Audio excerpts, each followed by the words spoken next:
I'm very happy to be here and to come back to Prague after, I think, more than 30 years. I came to Prague when I was a student in Paris.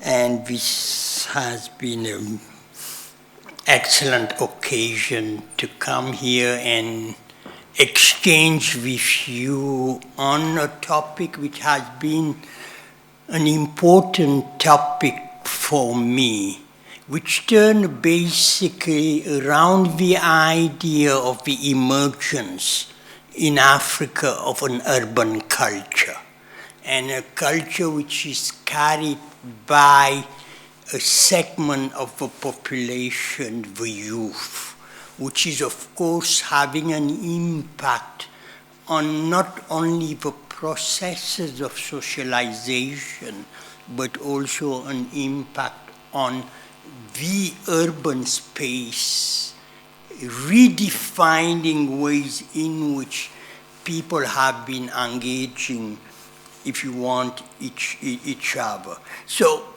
if you want, my work on cities is an ongoing work. For these last 20 years, I have been interested in tracking precisely the process through which that culture was emerging, and emerging in two ways. In one way, if you want, for the cities I'm interested in, basically the cities which are on the Atlantic coast, they are associated with the making of what is called the Atlantic economy, the making of the Atlantic world, which became the dominant, still today it seems, the dominant economy. And I am interested in the way in which African societies has been drawn into a world in which they are agents. They are not agents, they are subaltern, if you want, a subject. And for me, the making of the urban culture is the association of resources which are local and resources which are global. And if you look at this map of Senegal, Senegal is the western most actually country in the Atlantic. It's the closest country to the United States. But if you imagine also a kind of triangular, it is a space which linked Europe, the Americas, and Africa. It's why it is a space which has been still today caught between, and this is the title of a book by one of my colleagues, Sheldon Gellert, it is an African nation caught between Islam and the West. And those three influences are very important to understand the history I'm going to talk about. This convergence, but also divergent, a process which is a process of accommodation. It's not a process of submitting oneself to one influence. It's a process of selecting multiple influences, and basically for people who are in art, recomposing a narrative. And it's that narrative I'm interested in. I'm interested by that narrative in showing actually how at independence, the elite, which was basically a group of people trained in the period from roughly the interwar period to the end of World War II, try to imagine themselves in a changing world. And part of probably what have been discussed here is the fact that those influences are multiple. I have been interested in actually looking at how nationalists, as they were called, were beginning to imagine post-colonial states and what has been the basis of those new imagination. And they have been borrowing. And if you want, one of the key, it seems, feature of nationalist imagining is a usable past. And for a historian, it's very important. A usable past, it's a past which allows you first to imagine yourself as a community different from any other community. And history is the cement and the expression of that identity.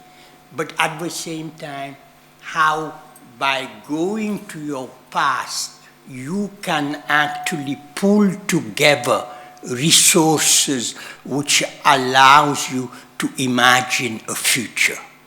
It's why when you are excluded from a history of a group, you are excluded from its future.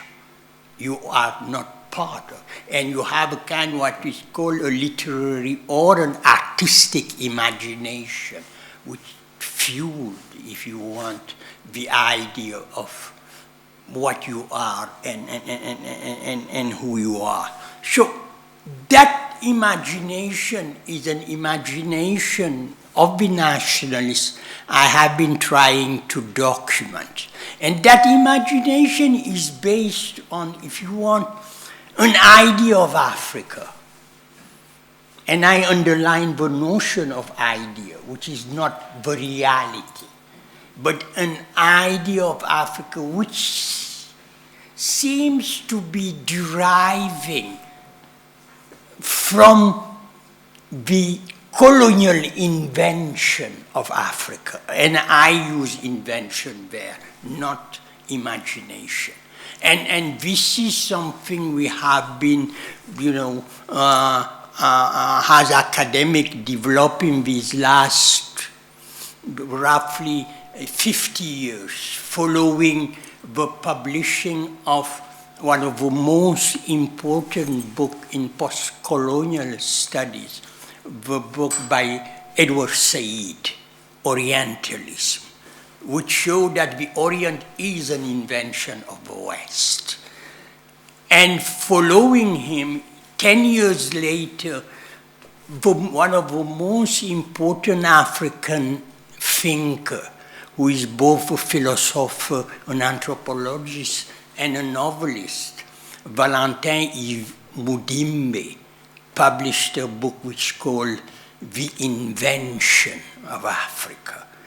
And his main idea is that Africa is invented in the margin of European texts. And that invention of Africa has created what he called a colonial library.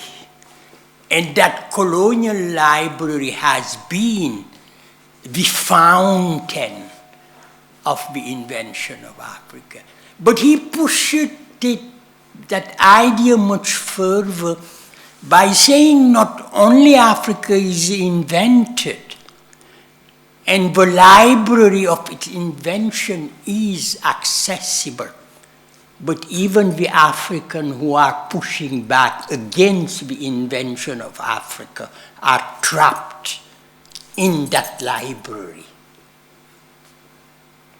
The idea being, how do you extract yourself? How do you extract yourself from that? And if you want, that kind of context has explains ways in which, after independence of the majority of the African countries in 1960s, almost between 1960 and 1970, all African countries are independent. The only one left are the Portuguese colonies. They will be independent in 1972, and South Africa will end apartheid in 1994. And if you want, the turning point is between the accession of Portuguese colonies to independence, the end of apartheid, which is also the same year the genocide in Rwanda, explaining a kind of shift, if you want, in Africa. And that shift is demographic, it's economic, and it's social. It's demographic because, you know, in the 1960s, to just give you an example, Senegal has a population at independence of 3 million people. Today, Senegal has a population of between 16 and 17 million people.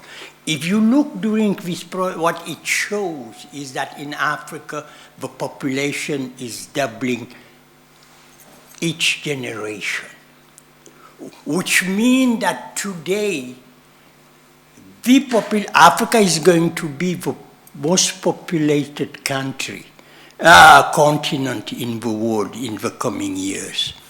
But it means also that between 65 and 70% of the population, depending the countries you are considering, is between 0, if you want, and 30 years.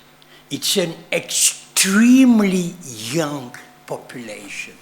And it's the way in which that young population is struggling between beginning in 1970, you know, which is part of the history I'm talking about, how they are trying to handle the economic and political situation, but also the psychological situation.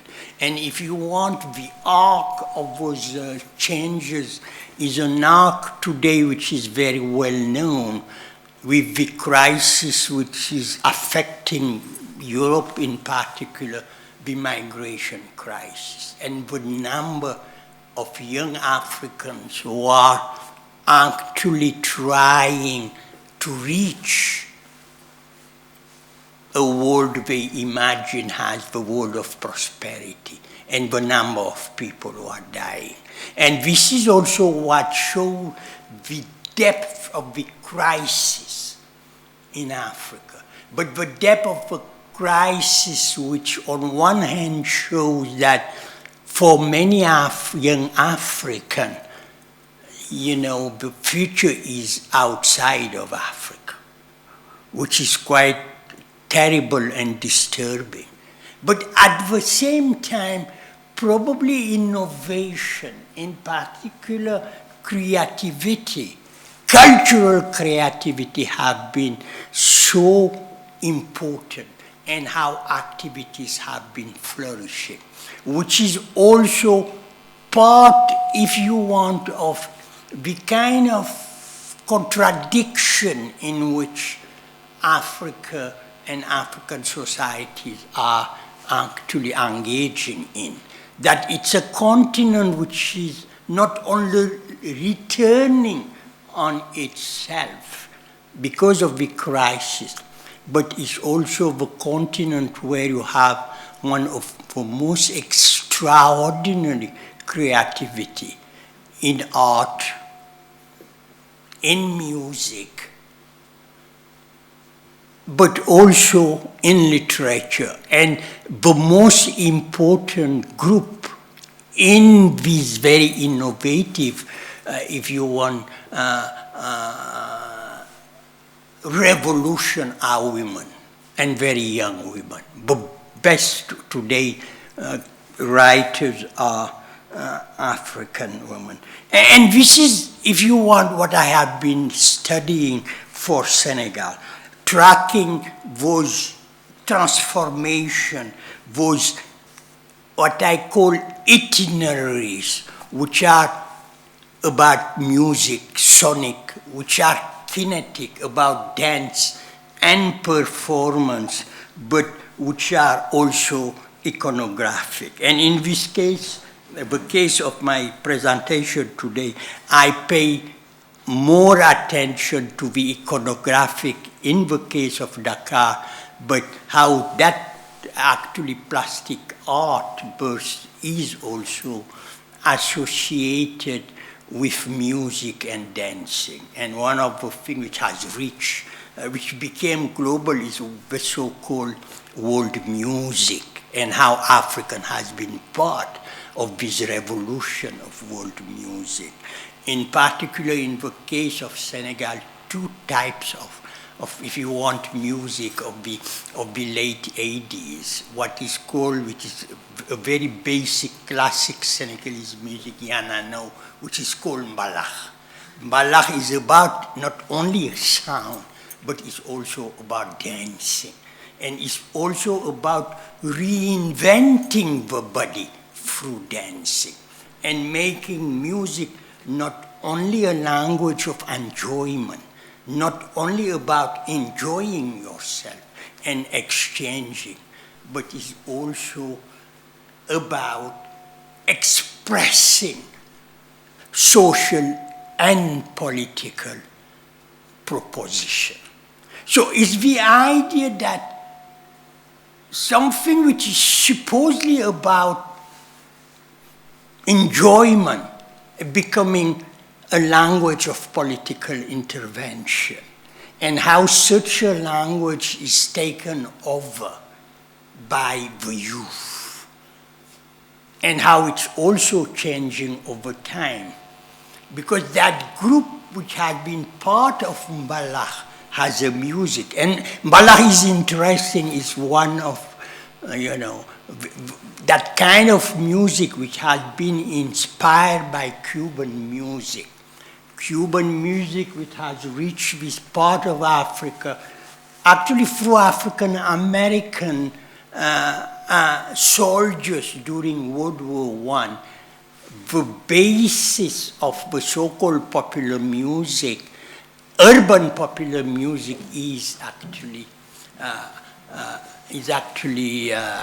Cuban music. And what is interesting is how that music, which is today called salsa, has slowly taken over the urban space, have reorganized societies, including ways in which even people are dressing.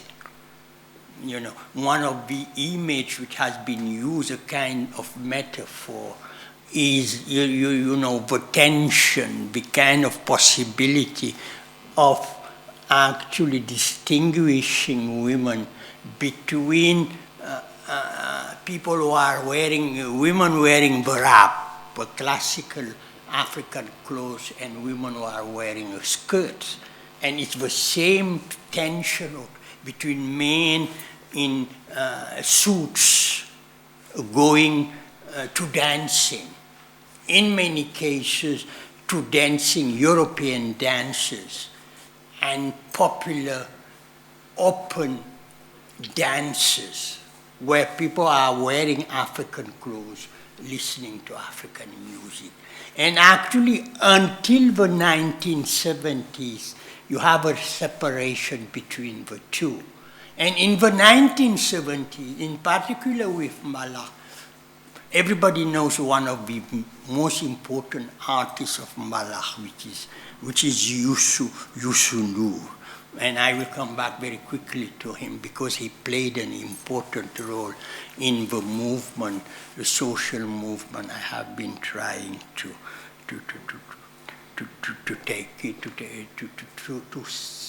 study. So Mbalax is a fusion. For the first time, if you want, in the early 1970s, modern music people are dancing, are in particular including percussion, African drums, which were not part of it. And many African music instruments found their place. But it's also the first time that, quote unquote, the African elite and petite bourgeoisie is no longer going dress in actually European clothes to dance tango, valse, and things like that. People are now adjusting and adapting their dancing.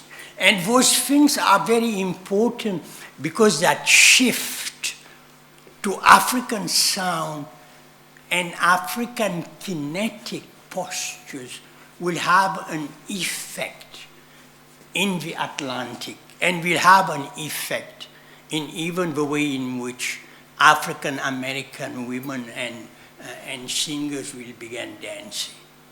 It's no longer about steps, which is the way in which it seems. You can't tell me if it is true or not. Europeans are dancing. It's based on steps. West African women are dancing based on hips. It's why you cannot understand the way Beyoncé dances if you don't understand the moment where African women are arriving in New York and are beginning to dance. So, and this is also important element in what I was calling resources which are local and resources which are global. Why am I insisting on those elements, which are mostly artistic elements and elements which are part of a changing environment in a context which is the context of crisis? And this is also probably some of the things you could have debated here. You know, a country like this country have even participated in both transaction and transformation. Today, one of the hats the Senegalese wear, which is called the Cabral. I discovered that it was coming from here. But it's the revolutionary hat today in West Africa. And at that point, Eastern Europe provided also, if you want, a model of political organization, a model of social structures. One of the most important influence is the one-party system. The idea that development has to be carried by a society which is completely unified under one party, which is the avant-garde party. It is also a system which is pulling all groups together, creating chapters. You have a youth chapter, a woman chapter, etc., etc. And those organizations has actually, if you want, constrain African societies in a way which was,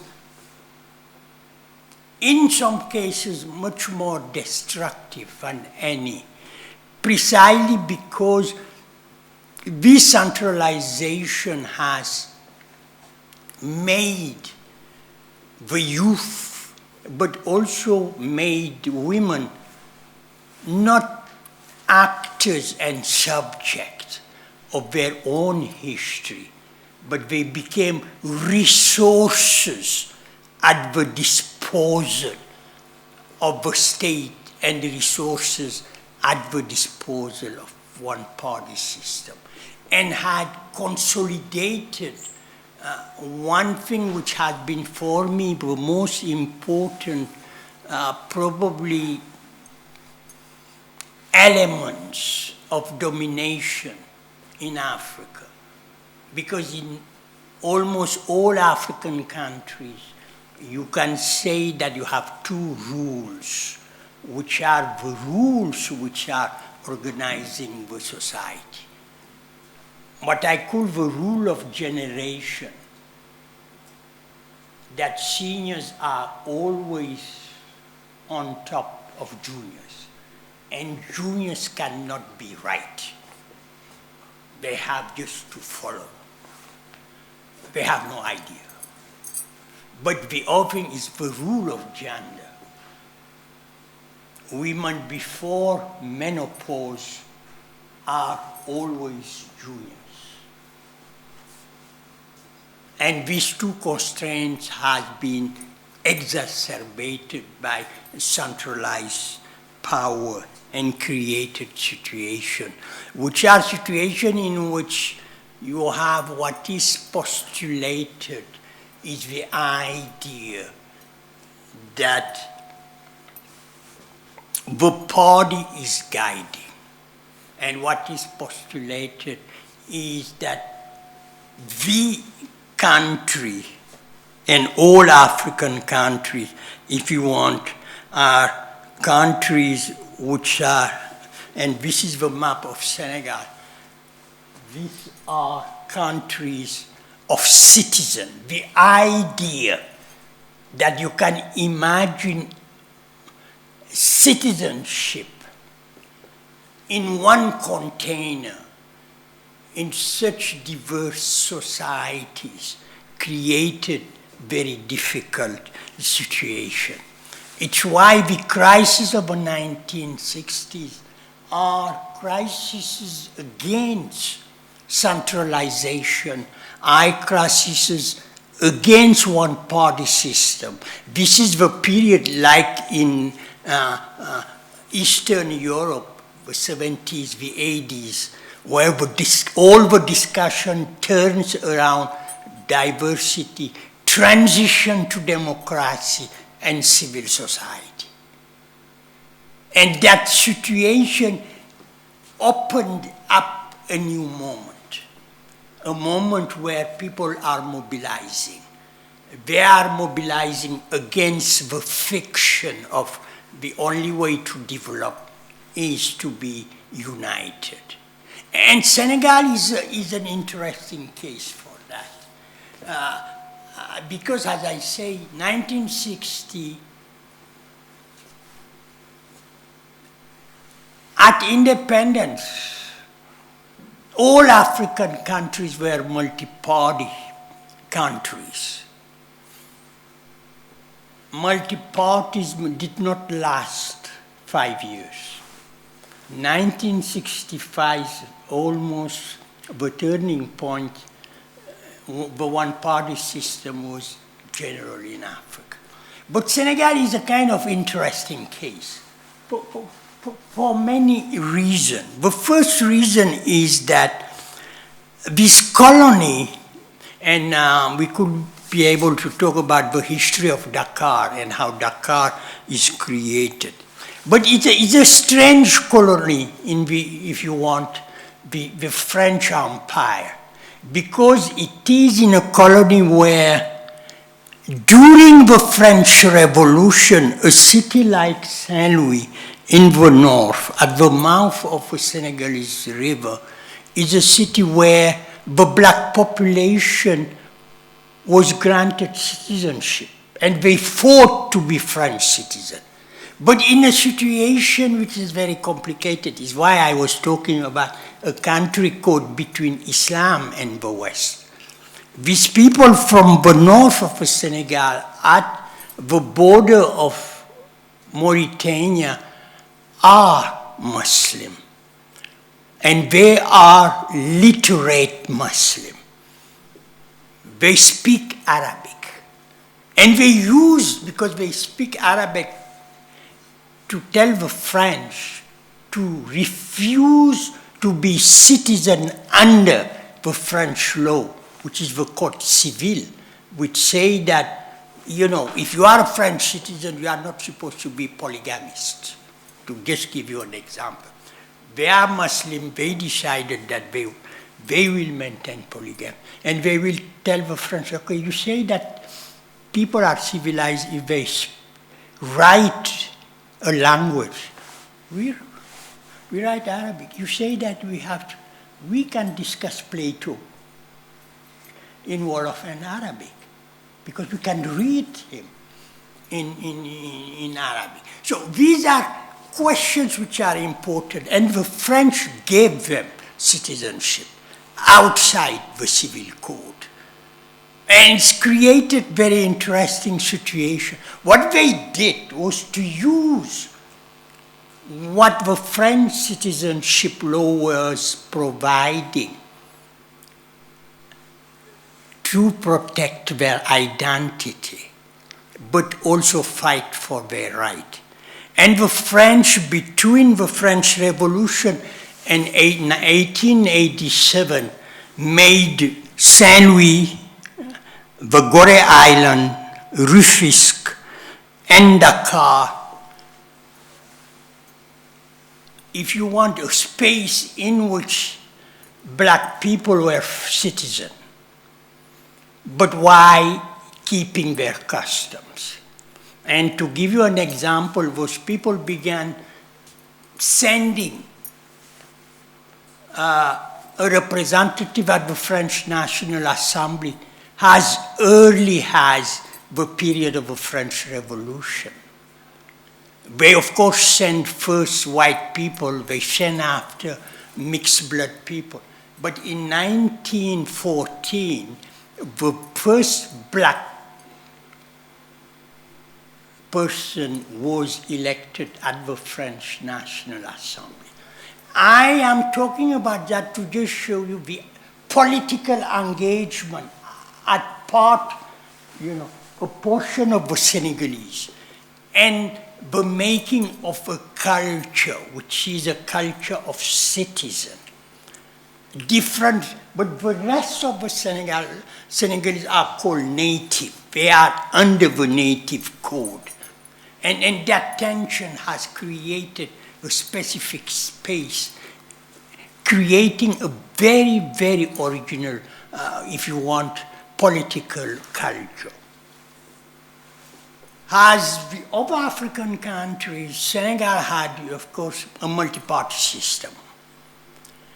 But in 1962, you have a crisis between the president and the prime minister. The president, Senghor, took over and basically maintained a multi-party system until 1966. In 1966, Senegal became a one-party system state.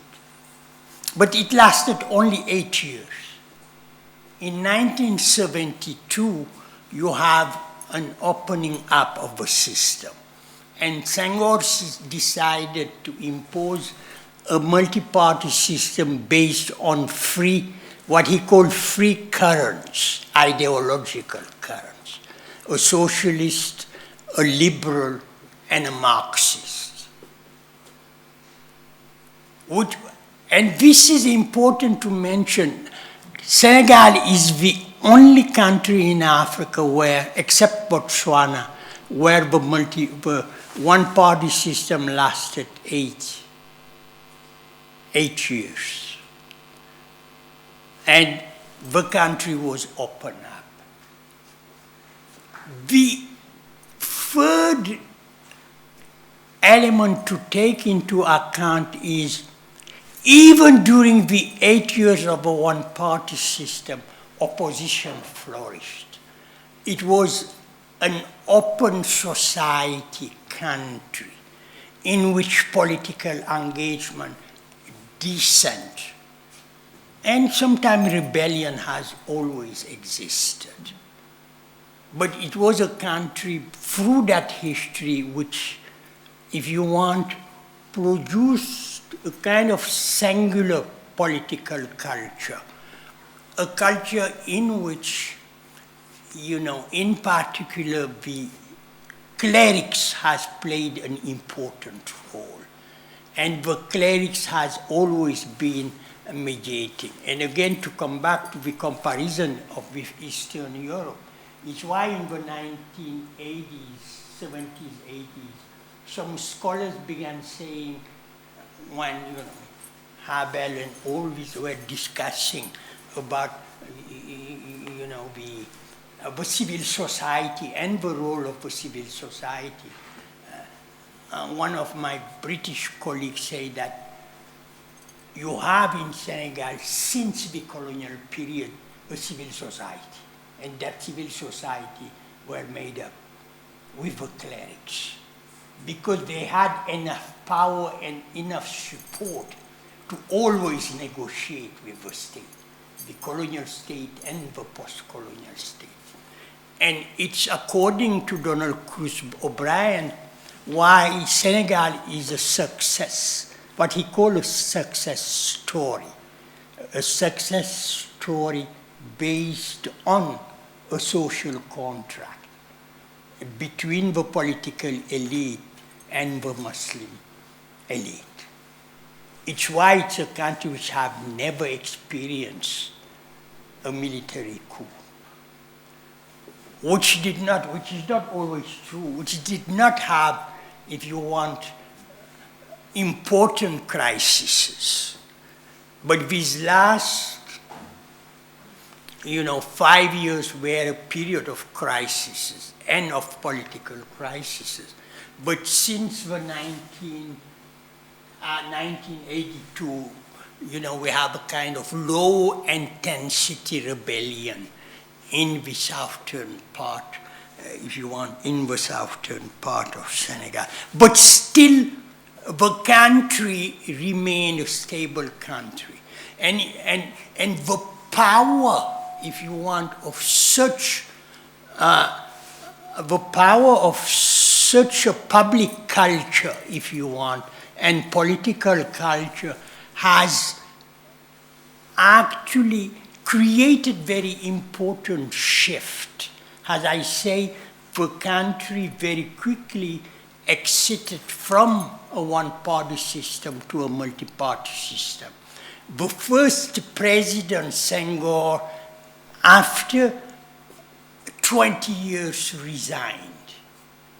But he resigned after deciding to train a successor.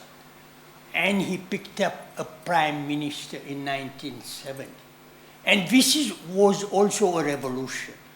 In Africa, you didn't have, like in Senegal, as I say, in 1960, you have a president and a prime minister.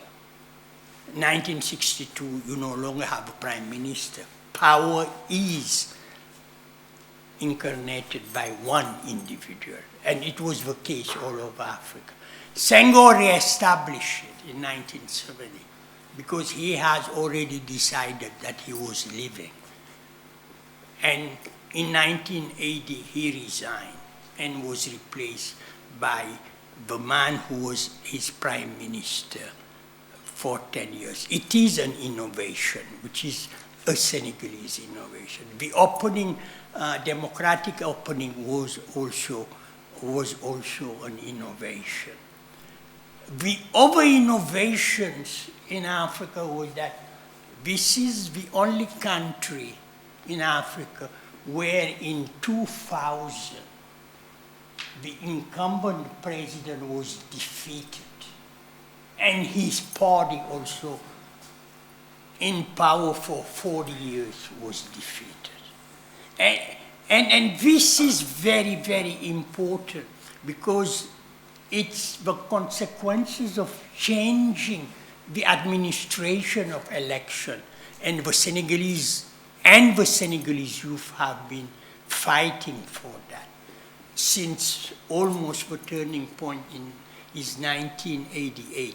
But one thing which is fascinating, if you look at the arc of political changes, is that the democratic change of 2000 is the consequence of young people registering and voting instead of just participating as usual in demonstration this time. And that change was actually provoked by this cultural transformation. It's through art, through music, that the youth has begun politicizing, This is the moment they became political actors and became fighting. Is why the Socialist Party and Mamadou Diouf, the president, were defeated. And they supported, a movement which was the Democratic Party led by an old opponent who had been candidate, presidential candidate for almost 20 years. And he won. And people wanted a change. It's why the movement was called SOPI, in War of Change, and was really carried by young people. But the old president, he was an old president. He's still alive. He's almost 100 years old. Now he's trying to put his son. And at the end of his career, it was mostly about the son. And he forced, I'm sure you have heard all this, one of the elements of crisis in Africa since the democratization turn, where you had all over Africa constitutional reform imposing 2 terms, no more.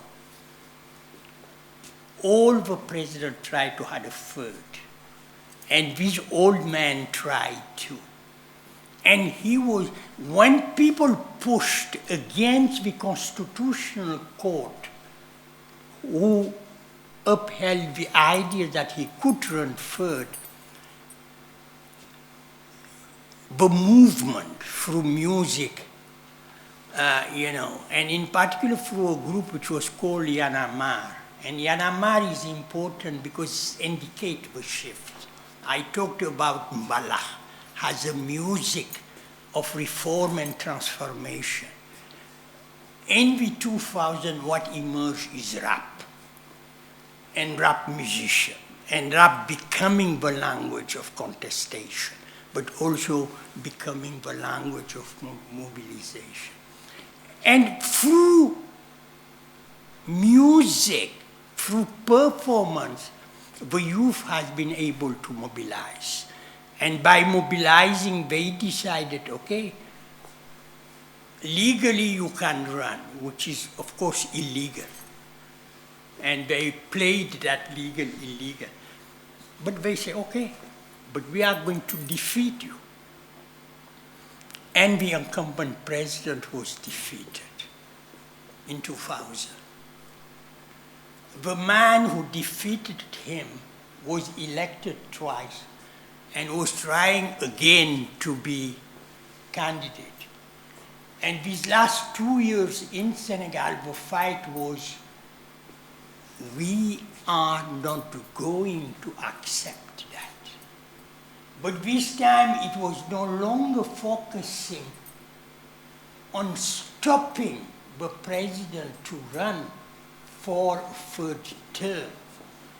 It was a mobilization on the respect of the Constitution.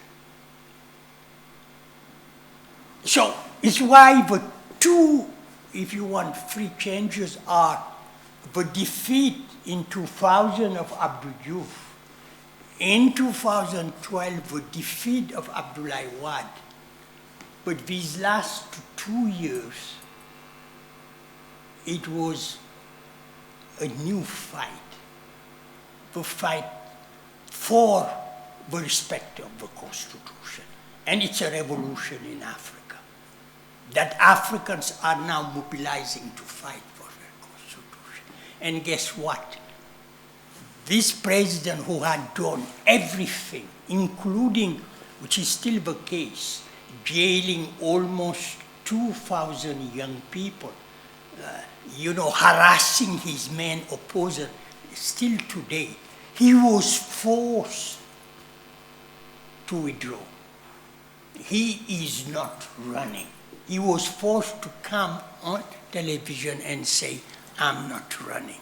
And this is, again, the basis of my, if you want, own argument, that the transformation is a transformation which is a product of cultural engagement. And that cultural engagement has changed the ways in which people are living politics. And this, for a historian, is very interesting, and I would like to finish there, is the narratives which are accompanying the social movement, and why it's about world painting, how was painting between roughly 1888 and today have been projecting a new narrative, have been fashioning the way in which people are imagining who they are. They are no longer imagining themselves in relation to the colonial or even the nationalist post-colonial. They are trying to invent themselves in a world which is no longer restricted to Africa, but in a world larger than Africa. They are becoming global citizens. It's why one of the most popular rap songs by a group, and the name is interesting, Public Black Soul, which is called Dakar, Paris, New York, say that Paris and New York are suburbs of Dakar. It's the way in which the geography is being turned upside down. And by turning that geography upside down, they are opening a space of their own. And the opening the space of their own is a way of saying we are no longer caught into tradition. You know, the history of the nationalists was really a history about colonial, resistance to colonialism, ways in which African fought. And it's why national heroes were all these old 19th century king or chiefs. The new generation is saying our heroes are the people who are from our neighborhood. And sometime they began erecting, and I will show it very quickly, they began erecting all these monuments like this and reinventing the art in such a way like this that they can mix different things. And the mixing becomes important, and it's what precisely rap is about. It's about mixing. It's about how you mix things to invent something new. It's also a discourse about cleaning. And the idea of cleaning, and this is what set is about. Set is about being clean, settle making things clean. And in 88, why it was important is a moment where you had, for almost a month, a strike of garbage collectors. And the city was so dirty that at a point in each neighborhood, young people decided to mobilize and clean up. But by cleaning up, they began chanting also that it's not only cleaning up the space, it's also cleaning up the public space, getting rid of politicians. So the rediscovery of the neighborhood is also a rediscovery of heroes, a rediscovery of a new discourse. And in many cases, it's discourses against the nation state. It's discourses which are representing histories which are different from the history of, quote unquote, the corrupted the corrupted elite. And it's also what explains why, in many cases, in this moment of crisis, we are still living in spaces which are fragmented space, where each fragment is telling its own history, making its own claim, from people who are mobilized ethnically to people who are mobilized religiously or regionally. And those, as I say, those repertories, those narratives are narratives which are flexible and changing. And it's what sometimes frustrate many of my colleague historians, because they no longer have the monopoly to write historical narrative. They are being contested by people they think they don't have the right because they were not trained. Because what makes us powerful in our own way is because we are the product of institutions, and institutions legitimize our claim. But the people who are contesting what we are saying and doing have a legitimacy of their own, the legitimacy of their audience. I have the legitimacy of my colleagues and my students. Thank you very much.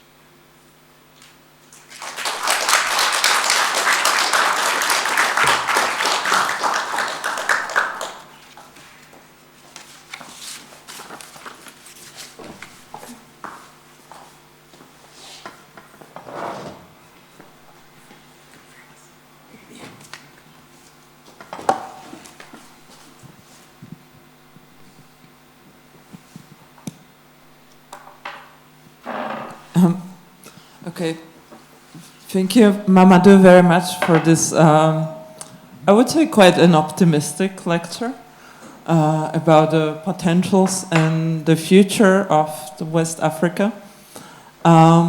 What I found incredibly interesting in your talk was particularly the way in which, as you say, an institutional historian, you mentioned quite an informal popular phenomena of what we would describe as an African popular culture, namely the Mbalach dance, which I really regret we don't have a video here because it's what Marcel Mauss would call perhaps the fait social total, a dance form including various performances, a certain way of dressing up, of moving the body and using the African rhythms, and the way in which you kind of integrate it into your work as an institutional historian.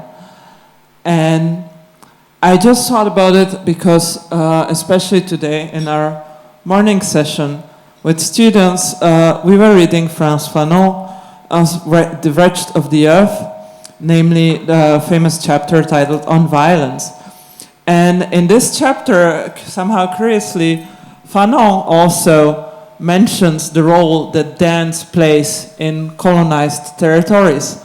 And he speaks of the dance, and we kind of paused by this paragraph, about the way how dancing for the colonized subject is to a certain extent a way of redirecting the aggression that the subject feels under the colonial system. And he describes even, for instance, at the time, he doesn't talk obviously about Mbalach, but he describes a kind of a traditional dance where people dance in the circle, saying that the circle somehow protects but also liberates people. And so, in a sense, the dance itself is almost as a kind of, in a psychoanalytic terms, as a way of, overcoming or healing or pushing the symptoma somewhere else, as a kind of a way of overcoming the colonial aggression through dancing and through this kind of almost like, I would say almost carnivalesque forms. And I was wondering how would you this kind of current phenomena like the Mbalakh dance and the other forms of popular parties in namely African urban spaces relate to what Fanon tries to theorize in The Wretched of the Earth? Thank you for your question, which is an important question. Basically, what Fanon is dealing with is a kind of approach, if you want, which is a kind of psychoanalytical approach of trying to understand the way in which the colonized and the colonizers are interacting. And what he began opening up, which now people are working more directly with, is, if you want, the agency of the colonized. In many cases, the colonized is always looked at as a victim, an individual without any resource to engage with the colonizer. And Fanon began actually opening up that box to show exactly that the process is not a one-way process, that the colonized can sometime not only escape, but can fight back also. And in some cases can actually influence the colonizer. And it's mostly by those, if you want, action, which are not directly, is why I'm so much interested by cultural forms of social intervention, that not only political action has political effect. Cultural action have also political effect, and sometimes more direct. But this is a discussion which is very important, as I was saying, in the interwar period, where, you know, all these nationalists all over the world, in India, in Africa, in China, are trying to understand how to relate to the hegemonic project, which is the project of the empires.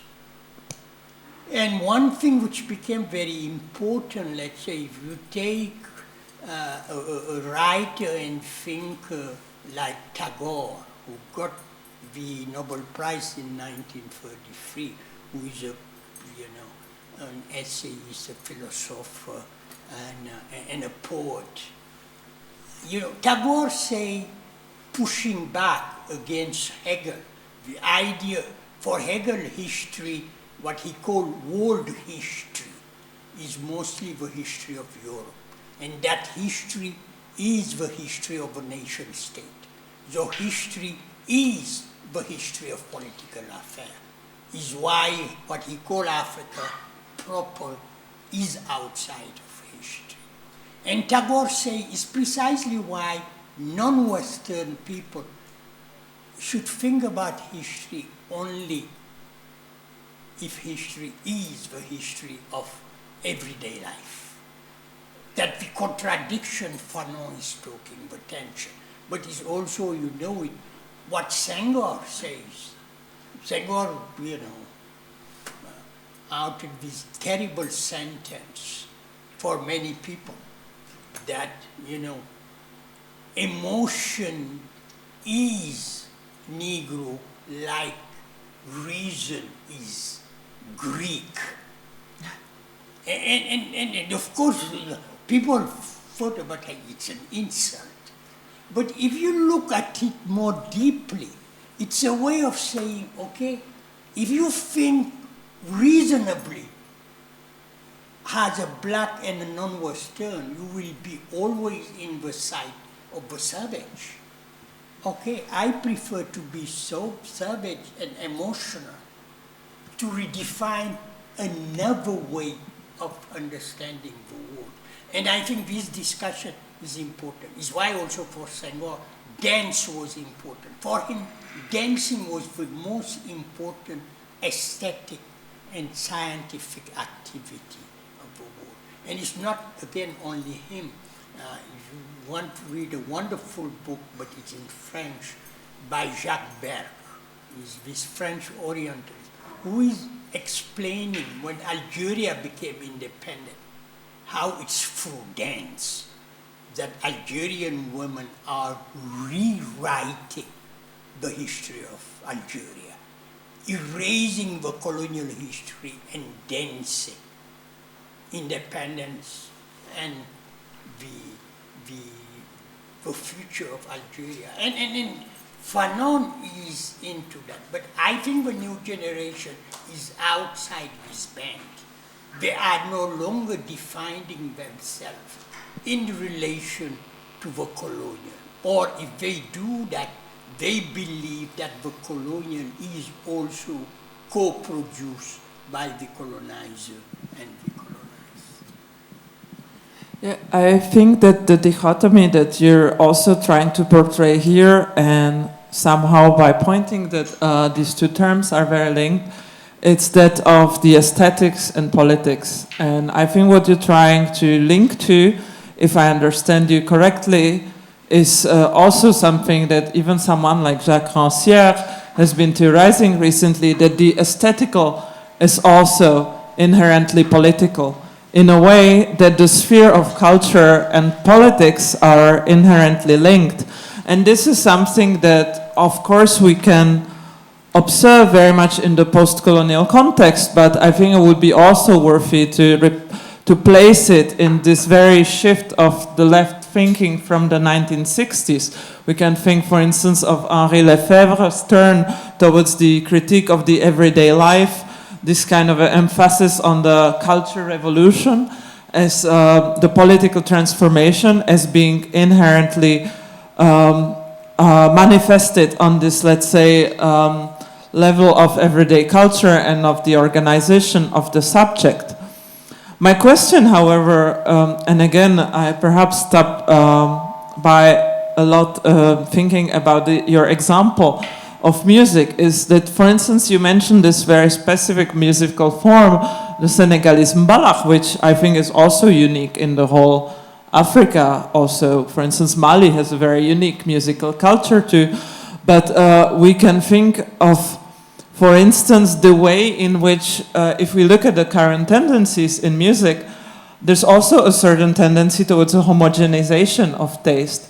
And I think if we think, for instance, at the recent phenomena like the South African house music or so-called Nadia pop, it's a very interesting phenomena because in a way the musical form is totally Western and it's way less original, way less African in many ways than, for instance, mbalax, which is very profoundly African. On the other hand, it kind of brings more a positive narrative of Africa, but linked to this idea of consumer society, money, cars, really this kind of a traditional kind of what we have seen in hip-hop, this kind of traditional narratives. And I think there's some interesting back and forth, perhaps, because, for instance, if you look at the example of Nadia pop, the Nigerian pop music, which somehow I would say really lacks the sophistication of something like mbalax. It's a pop music which has been nowadays listened to by many young people in France and in the US. It's, I just remember walking by Louvre in Paris and there was this group of French teenagers and they were all listening to Nigerian pop.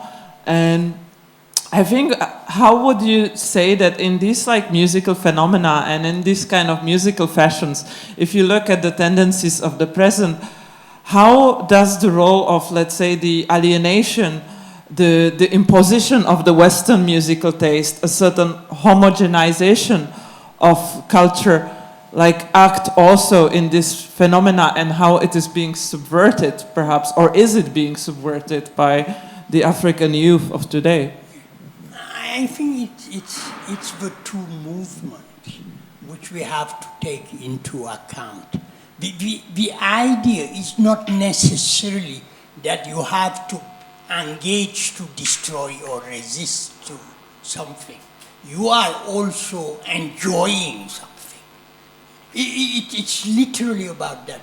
You should say that a point one time, you know, why is he not contesting this term which is called world music, which is a kind of actually commodification of African music becoming an aspect of a space in which music is being actually sold and exchanged. And one thing which is fascinating, he say, no, this music is African.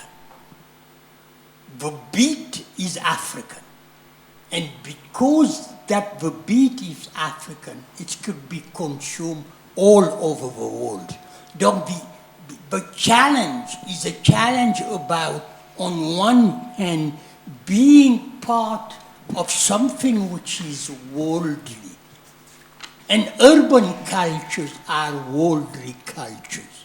Urban cultures are mixed cultures. People are borrowing from different. The creativity could be different, but one thing which is absolutely important, and my essay I published in October is about that. The title is Africa in the Time of the World. It's no longer about resisting and trying to salvage something which is traditional.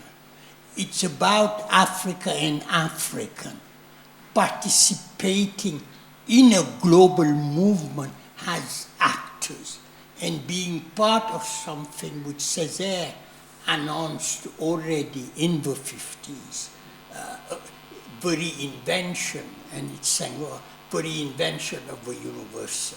But a universal which is the product of, the meeting of the givers, the receivers from all civilization. It's about, again, transaction. And I think it's sometimes why people are saying, this is not African, this is too Western. But Africans are part of the world, like everybody else. And many Africans are part of the West. You have black people who are not African. And we have to accept that idea. And that those black people is one of the things, again, Du Bois has been very instrumental in saying, an African American is an African American. And he participates, and when he writes about the sorrow song and the influence of the sorrow song in the musical creativity of African American, he's just saying that it is an environment, it is cultural transaction happening somewhere else, and the exchange are actually in two ways, not only in one way. And I have a third and perhaps a last question, and then we'll pass the word to the public.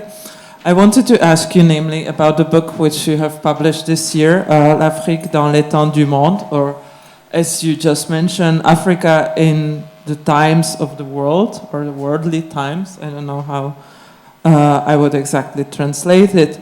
And in the interviews you gave about this book, you talk a lot about the way in which African history has been often written by the Western historians. And you mentioned that what you try to do in this brief essay is to show precisely the way in which African history can be written from the African perspective, and you also contest certain series of what you call the myths. For instance, the myth of Africa as being the strictly oral civilization where there's no philosophy and so on, and you kind of criticize this kind of fixed, perhaps reified myths about Africa. Can you perhaps tell us more about the project of your book, which has been just published?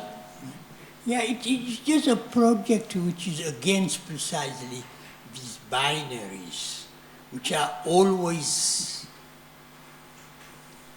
defining Africa in opposition to, or trying, not only by the West, but also somehow by Africans. And what I have tried to do is go through, the many generations of historians, African and non-African, who had been trying to come up, if you want, with a narrative doing justice to the complexity of African societies. It's also about saying that Africans had been themselves developing their own understanding and interpretation of their past. The second move also in the book is to bring, when we talk about Africa, I talk today about Mudimbe and the colonial library. But we know that the colonial library is just one library. We can actually identify a library which is an Islamic library. The first people who tried to make sense of Africa were the Arabs. And they invented also their Africa. They constructed the idea, the Bilad el-Sudan, the land of the black people, is something the Arab developed. But they probably borrowed that construction from the Greek, that Africa is a land of the eye jobs, what the Ethiopian will take, people with a bird face. So, and you have a third library, which is the African American Library, which is a very, very important library in explaining what Africa is and in imagining it. And I have tried to bring those different discussions together in order to show that the challenge we have today, and it's what I was saying, is not about coming up, if you want, with a narrative which is a very scientific and solid narrative, but is about just accepting that you have different narratives. And the different narrative, promoting different narrative is important.